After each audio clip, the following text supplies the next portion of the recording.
listening to Jonesy's Jukebox on KLOS. That was the Flaming Groovies, Slow Death. Before that was David Bowie, Queen Bitch. Then Magazine, The Light Pours Out of Me.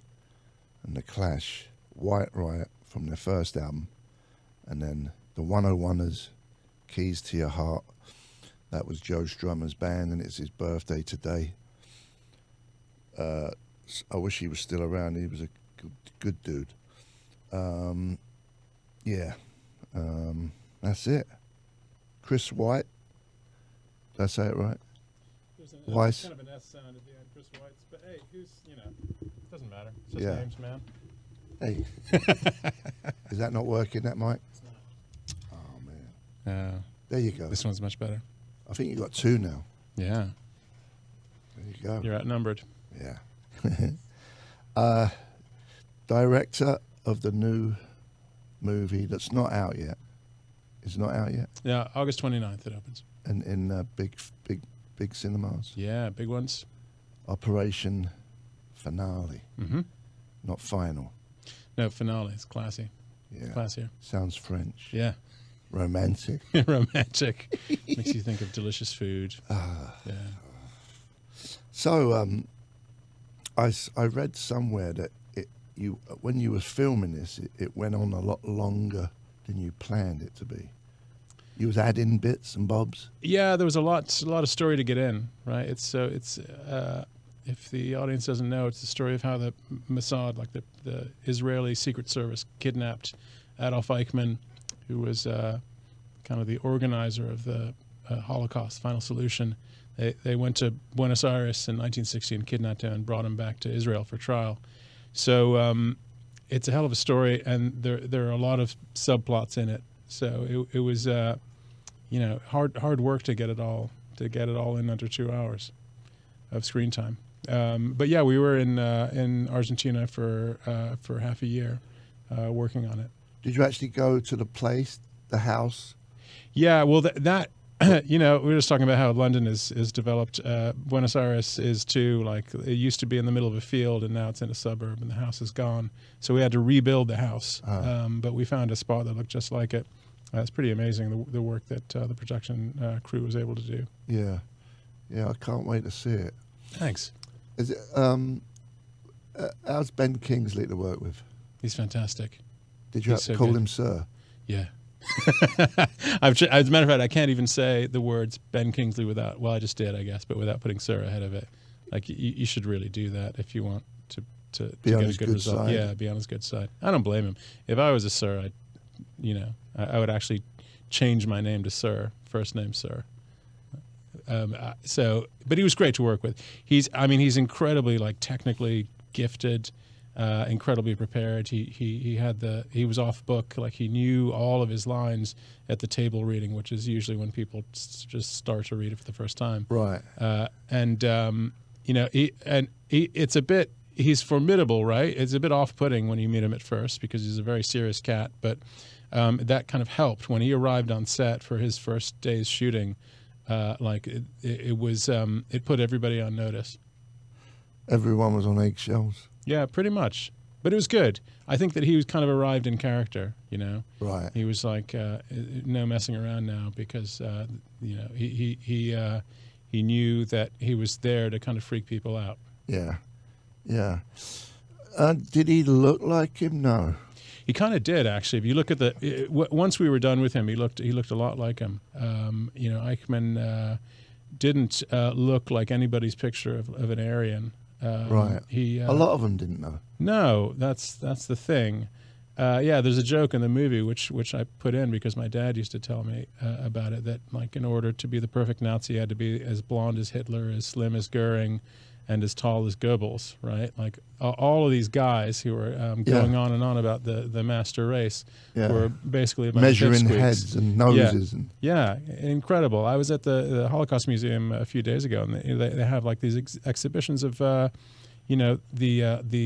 the eyeball color, the eye color charts that they had. They had little pieces of glass, like glass eyeball, so you could measure it against people. Nuts. Yeah. Who was the real Muppet? Was the head of the SS. Heydrich? No. Himmler. Himmler. Yeah, that guy. I don't think that Muppet ever threw a punch in the whole war. He does not look. He's got no chin. No chin. Probably glass jaw. He's not a tough looking guy. No. But he's responsible for a lot of horrible shit. Yeah. He's being punk live. rock. I'm so sorry. Punk rock, this guy. I thought that was okay. That word is not not here. part of the accepted. I guess I'm not. so sorry. I mean, I don't know. You know what you can say? sorry. You can say bastard. Okay, let's say it. Bastard's good. Wanker's good. Wanker. I believe. I hope it is. I mean, we're saying it. Do I have to pay a fee to the? Yes. Like, No, to me. I'm really sorry. Who else is in the movie? We got an Oscar Isaac. He's in the movie. He's great. Melanie Laurent. Who does she play? She plays the doctor on the mission, the anesthesiologist who they bring along to drug up Eichmann. That's how they're going to get him out of the country. Yeah. Nick Kroll, noted comedian, but he's playing a serious role in this. Lior Raz, who's in this TV show Fauda. He's an intense dude. That show Fauda is about this squad of Israeli soldiers who speak perfect Arabic and who pose as Palestinian terrorists in order to infiltrate terrorist groups. And that's about his life. So Lior is a really intense dude. Yeah. That's great. I can't wait to see it. Thanks. I love all them war movies. I love, all of them. What was the one with Brad Pitt? Fury? I saw that one recently. Yeah, that. I mean, any of them where they're wearing uniforms, Second World War, Yeah. I'm in, man. Yeah, it's good stuff. I just want to watch it. The Longest Day was a classic. Longest Day is great. Bridge Too Far? You seen that one? Yeah. Fantastic. Although that was Japanese, wasn't it? No, that's Bridges at Toko-ri, wasn't it? Bridge Too Far is with... Oh, yeah. The paratroopers, the English paratroopers. Yeah. Yeah. That was a good one. There's thousands of them. Yeah. The crazy one was the one where they're not really soldiers, but they become soldiers. The Wild Bunch, is it? They get the bank with all the gold in it. Was it Kelly's Heroes? Yeah, yeah. Kelly's Heroes, yeah. Yeah. You going to do any more war movies? I might tell the story of my dad. I mean, my dad was in the OSS, which is like the precursor to the CIA, right? So he was a German Jewish refugee, and he left in 1933, went to England, but eventually joined the U.S. Army. He emigrated to the States, and he had a pretty intense wartime. Yeah. I used to watch World War II movies with him, and his specialty was German order of battle. So, like, if anybody got a costume wrong, like, the movie was just shut down. Yeah. It was kind of a drag, actually. Sometimes I just want to enjoy the movie. You just want to watch it. Can we just He's watch wearing the wrong medals. Yeah. Can I be in one if you make one? Yeah, please. I just want to wear a uniform. Fantastic. I don't care what side. Excellent. I actually think the German uniforms are very stylish. Well, the Nazis knew they had good graphic design, They right? had old Hugo Boss, right? Hugo Boss, exactly. No, that's true. Hugo Boss was a manufacturer of German uniforms. Yeah, they had a really good sense of theater, right? All that stuff. They loved drama. It was the whole ball of wax. Yeah. The English uniforms were terrible. I like the berets, though, were pretty cool. Those were cool. Yeah. But the actual tops and bottom look very itchy and woolly kind of. Yeah, I think they were. They looked pretty bad. We weren't prepared. We didn't have the bread. They should have really gotten their act together on the fashion side. Yeah. If you're going to go to war, it may as well look good. We were great in the red coat days. Oh, man. All Fantastic. them outfits. Yeah, Zulu war stuff with the white. Zulus, yeah. Yeah. I guess you stood out, though, didn't you, wearing red like that? Kind of obvious target Fire against the green of the African savannah, yeah. But that all kind of started, didn't it, in the First World War, where we got away with all them... Right, when khaki stuff. Yeah, to, all the red stuff. Blend in with the mud. And the mustard gas. Yeah. And just fodder. Yeah. Just fodder. Yeah. Them toffs, they couldn't care less. More, send them more. Yeah. It was. I think that was a worse war as far as soldiers go. I think probably for the individual suffering of the soldier, like to the Western Front not moving more than 20 miles in years. Yeah. Man. Crazy. Let's play some music. Yeah. Nice having you. Thanks. Chris Weitz. Got it. Got it. Boom. Got that right. Let's play Generation X. Kiss Me Deadly. Jonesy's Jukebox, KLOS. You're listening to Jonesy's Jukebox on KLOS. That was the Kinks. Yes, Sir, No, Sir. From the album Alpha. Then we had Generation X, Kiss Me Deadly. And we're here with my new best friend, Chris Weitz, with his new movie, Operation Finale. Comes out August 29th in all cinemas. Big screen. Action. Oh, there we go. Yep. So, like what kind of movie theaters? Like ArcLight and all that? We got some ArcLight lined up. Yeah, real movie theaters. Because a lot of stuff don't even bother anymore, right? It goes to Netflix or whatever. Yeah, that's the way things are going. If it doesn't have like a guy in a costume punching another guy in a costume, With big they're not explosions interested. and quick edits. Yeah, some explosions. All that. No, it's like these kinds of movies don't really get made anymore. Yeah. Kind of middle-sized movies. Is it for an older audience, would you say? It's for everybody. But I do find that... Bring the kids! Bring the kids! It's a great family film about the Holocaust. Oh, man. And genocide. Yeah, I think, it's an older, perhaps, audience that seems to take more of an immediate interest in it.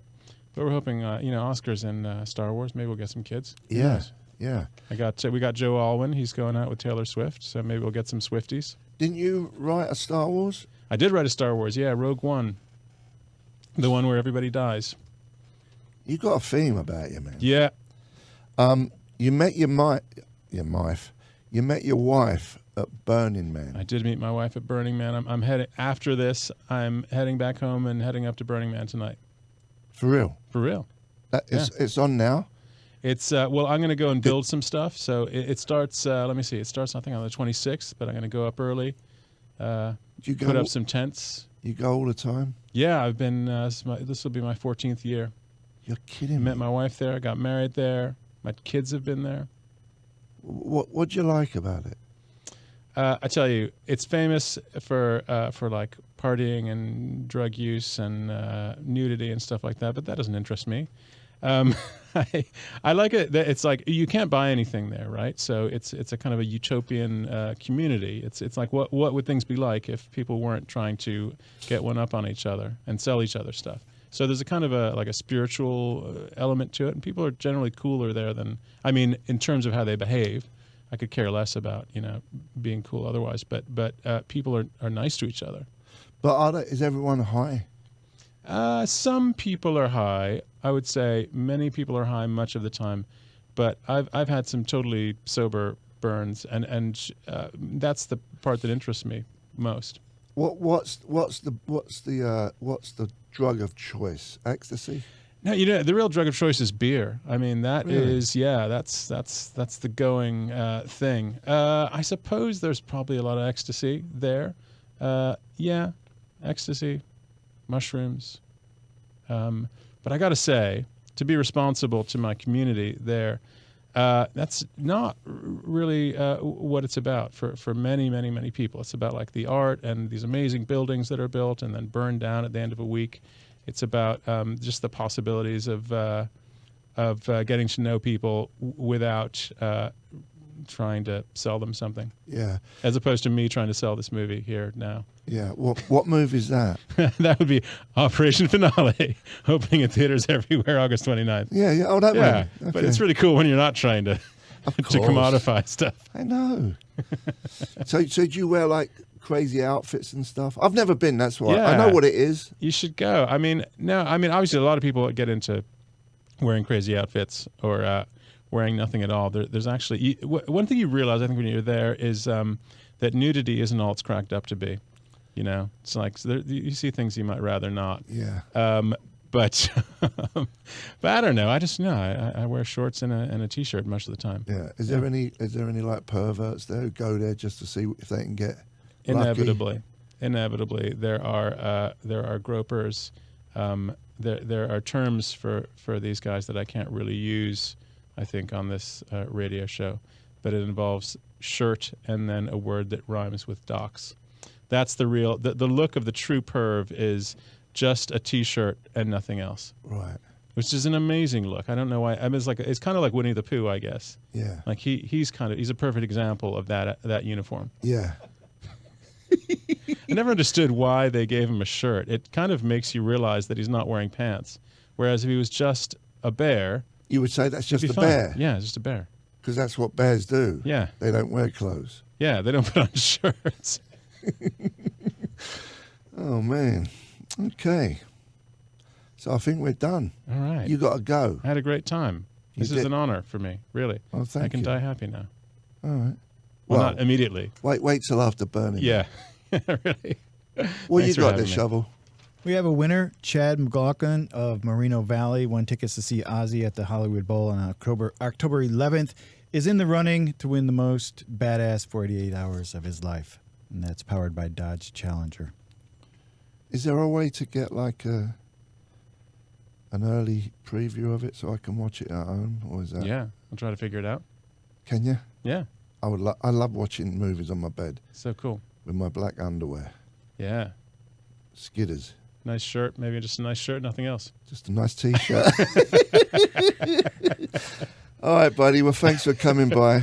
Chris Weitz, film director, screenwriter, and producer. You did all that with this movie, yes? Yeah, just directing. You just directed this? Easier that way. I mean, it's already written, right? Yeah. Somebody else did that. Yeah. The movie's called Operation Finale, August 29th. We're going to visit the Duke when we come back.